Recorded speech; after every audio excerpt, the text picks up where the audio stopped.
Yo Mas, kosong. Kosong piye? Ngadeg kabeh ngene kok. Aduh. Sopo iki?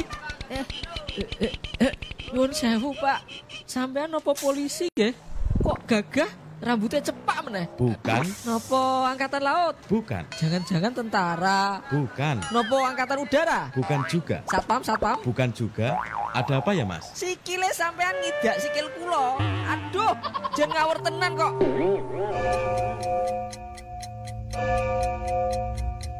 Tepat pukul 17, waktu pas FM Pati.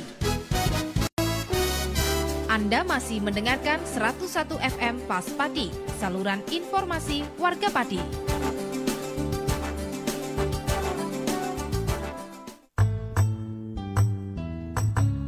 Saluran informasi warga Pati. Disiarkan dari Geraha Adi Suara, Jalan Raya Pati Kudus, kilometer 3. Inilah 101 FM. Radio Pas Kota Pati.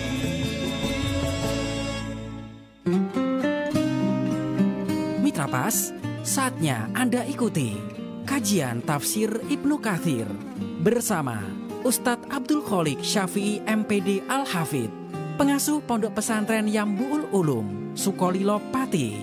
Selamat mengikuti. Assalamualaikum warahmatullahi wabarakatuh. Makin pas, makin pasti, Pas FM pasti. Bismillahirrahmanirrahim. Mitra Pas FM yang dirahmati Allah, pertama-tama segala puja dan pujian adalah milik Allah Subhanahu wa Ta'ala. Dan bersyukur karena dalam kesempatan sore kali ini kita masih diberikan nikmat hidayah, masih diberikan kesehatan. Kita bisa bersua lagi meskipun lewat kajian udara. Ini dia kajian Kitab Tafsir Ibnu Katsir, Mitra Pas, salah satu program acara kesayangan kita yang insya Allah hadir setiap hari Rabu dari pukul 17.00 hingga jelang maghrib tiba nanti. Tak lupa juga sholawat ma'asalam kepada junjungan kita Nabi Allah Muhammad Sallallahu Alaihi Wasallam yang kita nantikan syafaatnya di hari kiamat nanti. Baik Mitra Pas FM yang dirahmati Allah, senang rasanya sore kali ini saya Arif Fanili bisa kembali hadir untuk Anda dalam satu program kajian Kitab Tafsir Ibnu Katsir. Dan Kitab Tafsir Ibnu Katsir ini merupakan salah satu kitab tafsir Al-Quran yang dijadikan rujukan para ulama terkemuka dalam bidang tafsir. Karya monumental dari Al-Hafidh Ibnu Katsir yang sangat familiar di kalangan umat Islam, Mitra Pas, sehingga kita sebagai umat Islam harus mengetahui kitab kita sendiri. Dan maksudnya seperti apa, penafsirannya bagaimana, dan tentunya ini yang akan insya Allah hadir setiap hari Rabu dari pukul 17.00 hingga jelang maghrib tiba. Dan dalam kesempatan sore kali ini kita sudah sampai Mitra Pas dalam satu bahasan yang tentunya nanti Anda bisa bergabung berdiskusi. Anda bisa masuk melalui SMS ataupun juga WhatsApp di 085277999101, dan untuk line telepon bisa Anda manfaatkan lewat 0295385877. Dan kita sudah sampai bahasan tentang surat Al-Mu'minun ayat 42. Sore ini sudah rawuh di Studio 1 Radio Pas FM Pati narasumber kita untuk memberikan pencerahan. Beliau adalah Ustadz Abdul Kholik Syafi'i MPD Al-Hafidh, pengasuh Pondok Pesantren Yambu'ul Ulum, Sukolilo Pati. Assalamualaikum warahmatullahi wabarakatuh, Ustadz. Waalaikumsalam warahmatullahi wabarakatuh. Monggo, Ustadz. Bismillahirrahmanirrahim. Assalamualaikum warahmatullahi wabarakatuh. Alhamdulillahilladzi hadana lihada wa ma kunna linahtadiya laula an hadana Allah. Asyhadu an la ilaha illallah wahdahu la syarika lah wa asyhadu anna Muhammadan abduhu wa rasuluh. Allahumma fasalli wa sallim wa barik ala sayyidina wa maulana Muhammadin wa ala alihi wa ashabihi wa man sara bihadihi ila yaumiddin. Subhanaka la ilma lana illa ma 'allamtana innaka antal alimul hakim. Wa tub alaina ya maulana innaka antat tawwabur rahim. Rabbi shrah li sadri wa yassir li amri wahlul 'uqdatam min lisani yafqahu qawli. Amin. Amma ba'd. mitra Pas FM dimanapun Anda berada yang dirahmati Allah. Dan yang saya hormati sahabat saya Mas Ari yang selalu setia menemani kajian tafsir Ibnu Katsir. Kita berharap dan berdoa kepada Allah Subhanahu wa taala agar semua yang telah kita curahkan dalam rangka li'ila'i kalimatillah, dalam rangka nasyrul ilmi, Allah meridhai dan menganugerahkan keberkahannya kepada kita semua. Amin. Kita lanjutkan kajian kita tafsir Ibnu Katsir surah Al-Mu'minun ayat ke-42. A'udzu billahi minasy syaithanir rajim.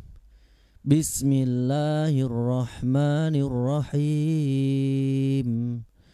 Summa ansha'na min ba'dihim qurunan akharin.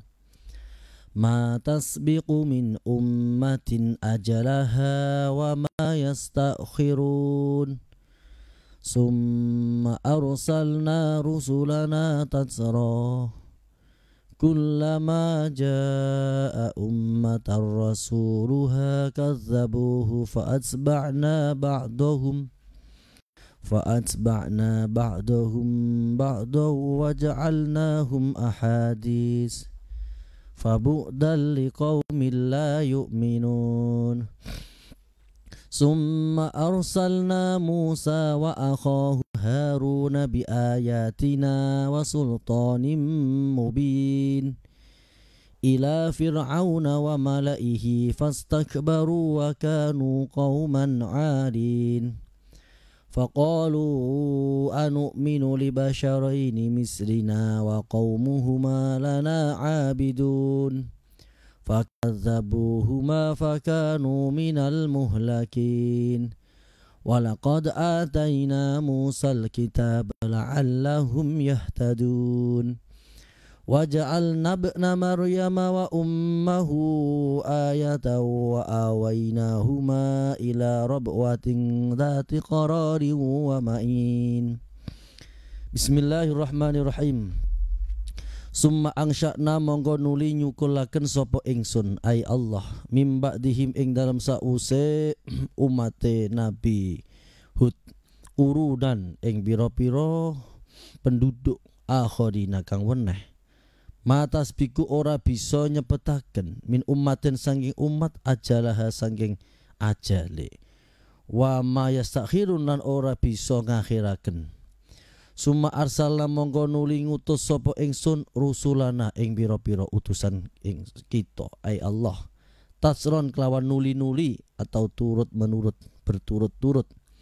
Kullama jaa ing dalam semangsane teka ummatan ing suatu kaum sapa rasuluha utusane umat kadzabuhu mongko padha nggarohaken sapa umat ing rusulana fa'atba'na mongko ngetut mbureni sapa ingsun ai Allah ba'dahum ing sebagian utusan ba'don ing sebagian wa ja'alnahum lan dadekaken sapa ingsun ai Allah ing umat lan utusan iku mau ahadisa ing cerita. Fa'budan mongko aduh banget liqaumin kedue kaum la yu'minuna kang ora padha iman kabeh. Allah Subhanahu wa taala menghabarkan bahwa setelah dibinasakannya umat Ad atau umat Nabi Hud, kemudian Allah menumbuhkan kembali summa angsya'na min ba'dihim qarnan akharin, yaitu dengan umat kaum Samud yang sebagaimana kaum Ad, kaum Samud ini juga mempunyai sesembahan selain Allah. Jika kaum Ad ini berada di Al-Ahqaf perbatasan Saudi dan Yaman, maka kaum Soleh ini berada di wilayah yang sekarang itu perbatasan antara Arab Saudi Yordania. Di sana banyak peninggalan-peninggalan bukit-bukit yang diukir oleh kaum Samud. Nabi Soleh juga berjuang di sana. Kemudian Nabi Soleh mempunyai sebuah mukjizat dari Allah, yaitu batu yang dengan doanya Nabi Soleh atas izin Allah kemudian mengeluarkan anak unta. Ma tasbiku min ummatin ajalaha wa ma yastakhirun, yakni bal yukhaduna ala hasbi ma qadarallahum ta'ala fi kitabil mahfud wa 'allamahu qabla kaunihim ummatan ba'da ummatin wa qarnan ba'da qarnin. Allah Subhanahu wa taala ini sudah menetapkan takdir-takdir yang akan terjadi kepada setiap umat, kepada setiap makhluk, termasuk manusia, ya termasuk kita semua ini. Sebagaimana dalam hadis, ketika anak ini berada dalam perut ibunya usia 4 bulan, Allah menetapkan 4 perkara. Pertama rezekinya, kedua ajalnya, ketiga adalah amalnya, yang keempat sa'idun am saqiyun, dia termasuk beruntung atau celaka. Maka tentang ajal, wa ma tasbiqu min ummatin ajalaha wa ma yastakhirun, setiap umat mempunyai ajal, mempunyai ketentuan yang tidak bisa diganggu gugat, tidak bisa diajukan atau diakhirkan. Dalam ayat lain, fa idza jaa ajaluhum la yastakhiruna sa'atan wa la yastaqdimun. Summa arsalna rusulana tatsra. Qala Ibnu Abbas. Ibnu Abbas dalam ayat ini berpendapat, yakni yattabi'u ba'dahum ba'dah. Allah Subhanahu wa taala selalu mengutus setiap kaum itu seorang utusan, selalu ngetut bureni. Ngetut bureni itu berarti selalu berurutan. Allah itu selalu menurunkan utusannya. Penyimpangan-penyimpangan terjadi mulai Nabi Nuh. Kemudian setelah dibinasakan oleh Allah muncul kaum Ad. Setelah kaum Ad dibinasakan muncul kaum Samud. Allah mengutus Nabi Soleh. Kemudian setelah dibinasakan oleh Allah muncullah Nabi Ibrahim alaihissalam yang disebut sebagai Abul Adyan. Setelah Nabi Ibrahim ini menjadi bapak para nabi. Nabi Ibrahim dari istrinya pertama, Nabi Ibrahim mempunyai putra Ishak, Ishak mempunyai putra Yakub yang mempunyai 12 putra yang menjadi cikal bakal bangsa Yahudi atau Israel. Kemudian dari istri yang kedua ada Hajar. Hajar kemudian mempunyai anak Ismail yang oleh Allah diperintahkan untuk memindahkannya di sebuah lembah yang di kemudian hari mengeluarkan sumber mata Zam-Zam dan disebut sebagai Makkatul Mukarramah. Kemudian dari Ismail ini berinteraksi dengan suku Jurhum, suku Ghatafan atau Hasan, kemudian nanti sampai Adnan dan hingga sampai Nabi Muhammad SAW. Juga ada suatu riwayat bahwa ketika Sarah istri pertama Nabi Ibrahim ini meninggal dunia, kemudian Nabi Ibrahim ini menikah lagi dengan seorang wanita dan mempunyai anak Madian. Madian itu nanti menjadi sebuah kaum besar, yaitu suku bangsa Kurdi, yang Allah juga mengutus seorang utusan yang bernama Syuaib, yaitu mertua dari Nabi Musa alaihissalam. Faja'alnahum ahadisa. Allah menjadikan cerita-cerita dari kaum-kaum ini sebagai pelajaran. Maka fa'bu dalil qaumil dzalimin, Allah mengancam orang-orang yang berbuat zalim akan jauh dari rahmat Allah, dan Allah akan mengancamnya dengan membinasakannya dengan azab yang sangat pedih. Summa arsalna Musa wa akhahu Haruna bi ayatina wa sultanin mubin. Yukhbiru ta'ala annahu ba'asa rasulahu Musa alaihissalam wa akhahu Haruna ila fir'auna wa mala'i. Kemudian cerita para utusan ini sampai Nabi Musa. Dari jalur mana Nabi Musa ini? Nabi Musa ini dari jalur Yakub. Yakub nanti mempunyai putra yaitu 12, diantaranya Lewi. Lewi ini yang kemudian hari akan menurunkan Nabi Musa dan Nabi Harun. Ketika terjadi sebuah bencana kekeringan di Palestina, kemudian atas jasa Nabi Yusuf, keluarga Yakub ini diboyong ke Mesir sehingga beranak pinak di sana, dan kemudian hari raja-raja Mesir yang bergelar Fir'aun, diantaranya Ramses II, ini melakukan penindasan kepada bangsa Israel. Jadi bangsa Israel ini dibawa masuk oleh Nabi Yusuf dan dikeluarkan dari Mesir menuju Palestina oleh Nabi Musa alaihissalam. Ila fir'auna wa malaihi fastakbaru wa kanu qauman alin. Kemudian Nabi Musa dan Nabi Harun ini diutus oleh Allah untuk dakwah kepada Fir'aun. Ada percakapan yang menarik antara Musa dan Fir'aun. Suatu saat Fir'aun ini bertanya kepada Musa, "Wahai Musa, siapa yang menjadi Tuhanmu?" Musa menjawab, "Rabbus samawati wal ar." Tuhanku adalah Tuhannya langit dan bumi. Kemudian Fir'aun dengan congkaknya mengatakan, "Setahu saya, di bumi ini penguasa tunggal Tuhan ya saya.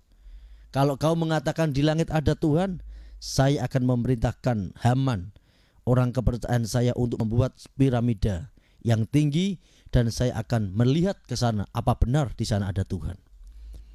Tentu argumen dari Nabi Musa ini ditanggapi dengan kebodohan Fir'aun. Nabi Musa kemudian merubah. Wah, kalau begini nanti bisa bahaya. Karena Allah itu bersifat ghaib, tidak mungkin bisa dilihat dengan kasat mata oleh seorang Fir'aun. Maka Nabi Musa dengan kecerdasannya, Nabi Musa mengatakan, "Rabbukum wa rabbu abaikumul awalun." Tuhanku adalah Tuhanmu dan Tuhan nenek moyangmu. Dengan argumentasi yang sederhana tapi cerdas ini, membuat orang-orang di sekitar Fir'aun ini berpikir keras. Ternyata benar Musa.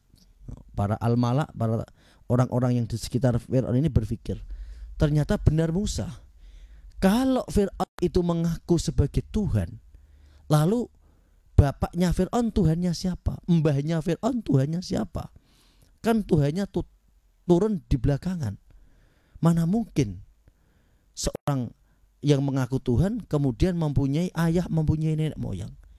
Dari logika-logika diroyah yang sederhana tapi menukik ini kemudian menyebabkan orang-orang di sekitar Fir'aun ini menjadi beriman tetapi menyembunyikan keimanannya karena takut kepada Fir'aun. Termasuk istrinya Asia ini juga beriman kepada Nabi Musa alaihi salam. Faqalu anu'minu li basyaraini mislina wa qaumuhuma lana abidun. Fir'aun dengan congkaknya lagi-lagi ia mengatakan, bagaimana mungkin kami, saya sebagai raja penguasa tunggal di Mesir, kemudian tunduk kepada kalian berdua. Fakadzabuhuma fakanu minal muhlakin. Akhirnya Fir'aun ini diprovokasi oleh orang-orang di sekitarnya, termasuk Haman, mengatakan bahwa Musa dan Harun ini hanya menginginkan kekuasaanmu. Mereka berdua adalah orang-orang yang berbahaya yang dapat menghancurkan kekuasaanmu. Maka dengan provokasi ini Fir'aun memutuskan untuk melaksanakan pembunuhan kepada Musa dan Harun. Dan akhirnya Allah menyelamatkannya dengan sebuah mukjizat menyeberangi Laut Merah, ya, yang bukan berarti laut yang warnanya merah, ini hanya julukan saja. Ketika Fir'aun ini berada di pantai, sebenarnya dia telah sadar bahwa ini adalah mukjizat. Tetapi malaikat Jibril ini dengan cerdik, karena tahu kuda yang ditunggangi Fir'aun ini adalah kuda jenis jantan, maka Jibril datang dengan membawa kuda betina yang menarik, dan sehingga kuda-kuda yang dinaiki Fir'aun ini dengan tanpa terkendali mengejar kuda yang dinaiki oleh Jibril, dan akhirnya diikuti oleh semua pasukan, dan Allah menenggelamkannya, membinasakannya dengan sehina-hinanya. Walaqad ataina Musal kitaba la'allahum yahtadun. Dan sungguh Allah telah memberikan Musa ini Alkitab, yaitu kitab Taurat. Nabi Musa bermunajat 40 hari, kemudian Allah memberikannya kitab Taurat la'allahum yahtadun, yang semoga dengan kitab Taurat ini tujuannya adalah memberikan petunjuk kepada umatnya, yaitu bangsa Yahudi. Dan di kemudian hari justru bangsa-bangsa ini berkembang dan menjadi batu sandungan bagi dakwah Nabi Muhammad SAW. Maka Nabi Muhammad ketika berpesan kepada sahabatnya, ketika dialog diskusi dengan orang-orang ahlu kitab, la tukadzibuhum wa la tusaddiquhum, ya jangan kau salahkan seluruhnya, tapi ya jangan diterima seluruhnya. Karena bisa saja apa yang dikatakannya ada persamaan. Misalkan orang-orang Yahudi mengatakan Musa siapa? Nabi. Tentu ini sama dengan perspektif umat muslim, Musa nabi.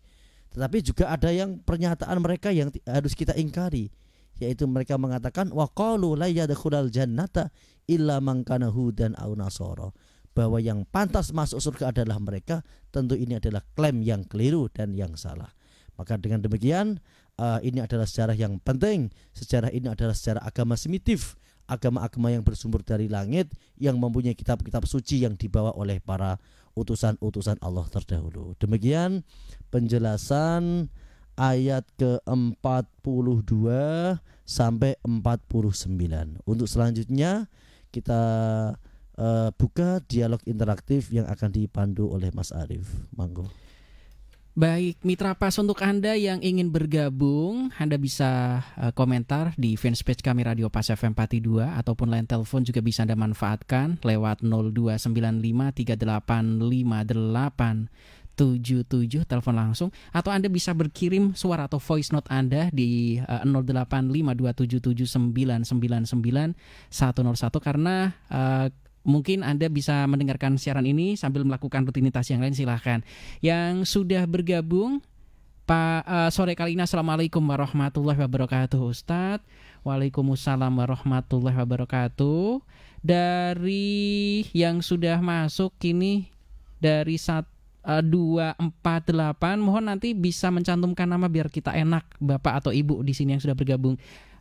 Jadi begini Ustadz, saya pernah mendengarkan satu ceramah, meskipun dari YouTube, tetapi saya pikir saya juga penasaran. Katanya tidak ada satu orang nabi pun tanpa memberikan informasi keberadaan Dajjal, agama apapun yang lahir dari tauhid, katanya seperti itu. Nah, yang coba saya tanyakan adalah apakah itu juga disampaikan oleh Nabi Musa dan nabi-nabi yang lain, dan mungkin ada beberapa hal yang harus kami ketahui.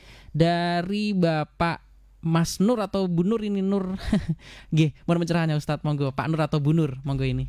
Ya, Nabi pernah bersabda bahwa tidak ada satupun dari para utusan Allah yang memperingatkan kaumnya tentang bahaya Dajjal. Jadi Dajjal ini suatu makhluk yang Allah memberikan istidraj, sehingga dia ketika mengatakan kepada langit, wahai langit hujan, hujan.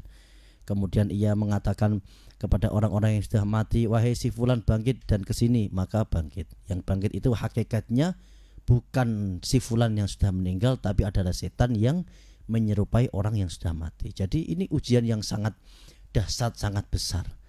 Dan ternyata banyak pengikut Dajjal itu para kaum Hawa, ya. Karena kaum Hawa itu ya bagaimana ya, mohon maaf, kadang-kadang mudah baper, ada K-pop, ada apa itu, mudah untuk ngefan, mudah untuk apa itu, bersimpati dan empati. Baru melihat keadaan-keadaan orang-orang yang saya pikir hanya biasa-biasa saja, mereka sudah sangat gandrung. Apalagi nanti melihat Dajjal yang bisa mempunyai menghidupkan orang mati, meskipun itu setan, langit disuruh hujan-hujan dan lain sebagainya. Dan Dajjal juga nanti akan membawa neraka ke neraka fiktif, neraka dan surga. Surganya Dajjal adalah nerakanya Allah, nerakanya Dajjal adalah surganya Allah. Maka kita harus berhati-hati dan memperbanyak membaca surah Al-Kahfi ketika hari Jumat, ya. Dan juga ketika tahiyat Tuhan, ya muqallibal qulub sabit qalbi ala dinika wa ala tariqina Allah. Allahumma inni a'udzubika itu minal adzabil qabri wa min adzabinar min fitnatil masiihid dajjal. Ya, kita berdoa saja. Insyaallah dengan keimanan, keteguhan, berdoa, Allah akan menyelamatkan kita dari fitnah Dajjal. Demikian. Baik, yang sudah bergabung kembali ada Pak Teguh. Assalamualaikum warahmatullahi wabarakatuh Ustadz. Waalaikumsalam warahmatullahi wabarakatuh. Jadi Pak Teguh menanyakan tentang tidak ada satu orang pun atau umat pun yang bisa menangguhkan atau juga mengulur waktunya ketika masih hidup. Itu maksudnya seperti apa nggih Ustadz? Karena terkadang ada orang yang meminta panjang umur dan segala macam. Karena itu juga saya pernah mendengarkan diperintah dalam satu hadis. Lah ini kan sudah ditentukan, ngapain kita doa-doa memperpanjang umur, minta dipanjangkan umur dan sebagainya. Apakah itu juga bisa ditangguhkan atau dirubah? Mohon pencerahannya dari Pak Teguh, monggo Ustaz. Nabi Muhammad SAW pernah bersabda, barang siapa yang ingin dipanjangkan umurnya dan diberkahi rezekinya, silaturahim. Artinya umur yang panjang itu bukan berarti tambah panjangnya, bukan. Tapi bisa saja pendek tapi panjang, sebagaimana Imam Syafi'i. Imam Syafi'i itu kan meninggal muda, termasuk umur 40 berapa itu sudah meninggal. Tapi karyanya, pemikirannya masih aktif sampai sekarang. Ya kita bisalah tokoh-tokoh Indonesia itu seperti Bung Karno, seperti Bung Hatta, Buya Hamka. Beliau itu sudah meninggal tapi nyatanya perjuangannya masih kita rasakan. Ini yang dimaksud umur berkah.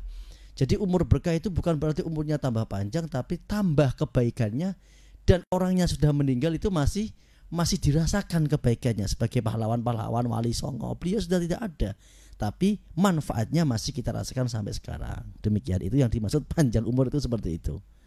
Oke, Pak Teguh ingin ngetik lagi tapi sepertinya dihapus ini. Baik, sudah, kalau ada yang ingin ditanyakan kembali boleh Pak Teguh ya. Anda bisa bergabung di 0852779999 101, kemudian line telepon bisa Anda manfaatkan lewat 0295385877. Yang ditanyakan kembali, Assalamualaikum warahmatullahi wabarakatuh, Ustadz. Pada saat itu Nabi Musa kan diutus bersama saudaranya Nabi Harun, tetapi kebanyakan yang diriwayatkan dalam Al-Quran ini Nabi Musa. Yang coba kami tanyakan akhir cerita dari Nabi Harun seperti apa ya Ustadz? Dari Ibu Koni yang sudah bergabung bersama kita, mohon bertanya Ustadz, monggo. Cerita tentang Nabi Harun ini menarik ya. Nabi Harun itu kakaknya Nabi Musa, tetapi ia menjadi nabi itu karena diusulkan oleh Nabi Musa. Ya kayak hanya mendapat SK itu karena diusulkan. Nah, diusulkan itu. Makanya ketika menjadi nabi ya semacam derajatnya di bawah Nabi Musa. Ketika umat-umatnya ini nyembah pedet, itu Nabi Harun itu dipukul dan bahkan dieret-eret sampai di jenggotnya itu sampai dipegang-pegang Nabi Musa. Nah, kemudian nanti akhir dari Nabi Harun, Nabi Harun ini meninggal dunia sebelum Nabi Musa. Dan kemudian ketika Nabi Musa di akhir hayatnya, Nabi Musa ini meninggalkan kaumnya karena umatnya diajak masuk ke tanah yang dijanjikan Palestina. Mereka tidak mau. Bahkan mereka mengatakan fadhab anta wa rabbuka faqatila inna hauna qaidun. Kamu nabi, kamu pasti tolong Allah, sudah selamat berjuang bersama Tuhanmu. Akhirnya Nabi Musa terpisah dengan kaumnya, dan akhirnya ada cerita menarik ketika Nabi Musa didatangi oleh Israel bahwa dikatakan sudah datang ajalnya. Nabi Musa marah, bahkan malaikat Israel itu dipukul sampai ada yang mengatakan copot matanya, ada yang lebam matanya, karena Nabi Musa itu kan memang karakternya temperamen.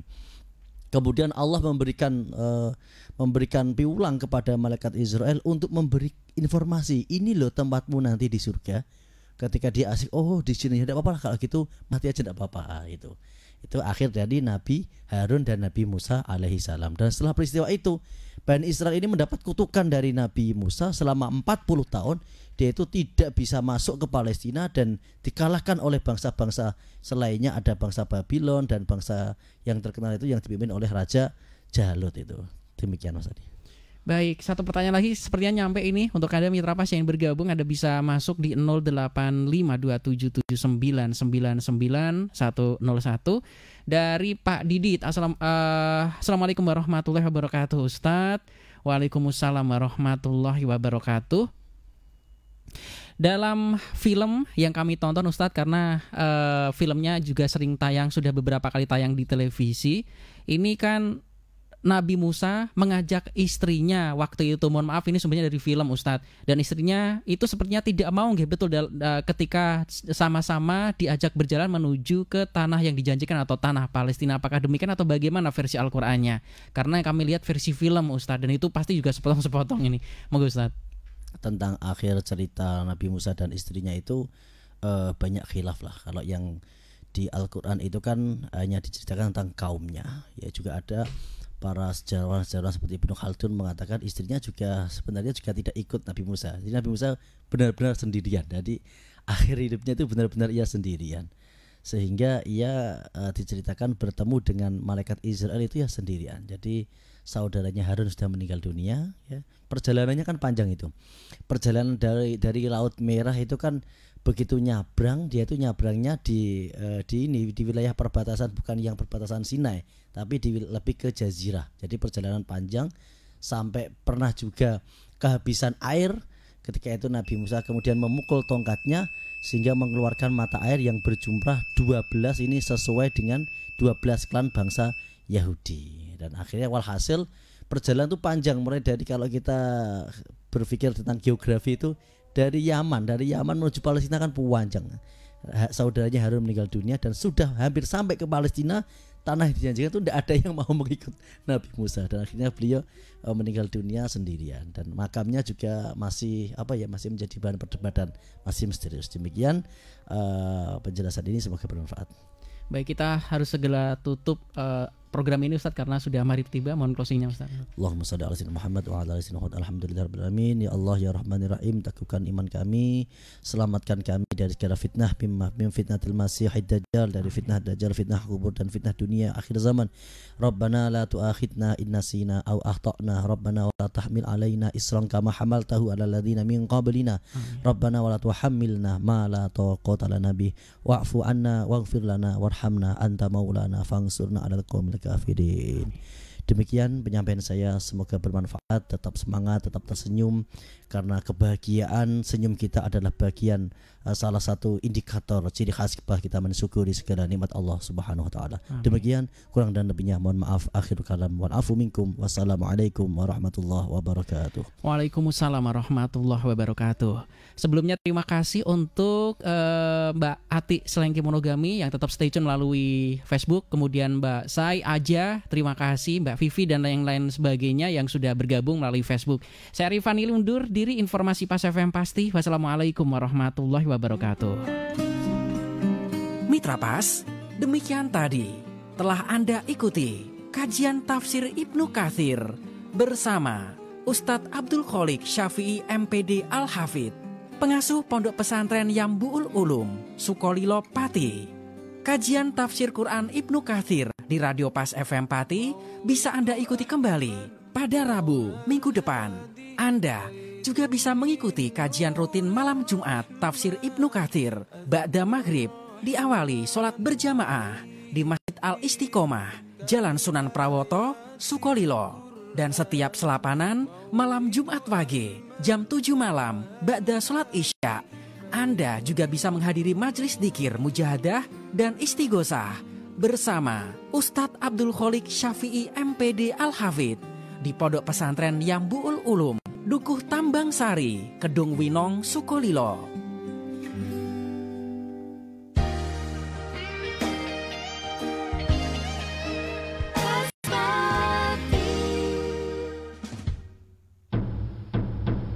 Saat sholat maghrib telah tiba.